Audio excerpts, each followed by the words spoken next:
single best piece of advice I have is that teams win more than leaders win. And it's a funny thing to say for a guy that wrote a book called Super Bosses about individual leaders, but every one of them believe in this idea of teams. And how do you make, what does that mean? How do you make that happen? First of all, make sure you have the right people in the room.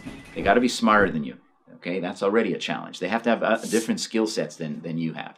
But once you have the right people in the room, that's not enough. You got to create an environment where they have a chance to push back, to challenge, to question you. If you think you have all the answers, then you're not going to have any chance. I mean, I've never seen a leader, a manager that always is right about everything. Unfortunately, some people start off thinking that way, and they end up in trouble. So make room for those great people. So find the great people, make room for those great people. And then the third thing that you really want to do if you want to build these great teams is you have to be willing to step aside. And this is true, no matter how successful you are. You have to give them an opportunity. This is about delegation. It's about giving them big opportunities.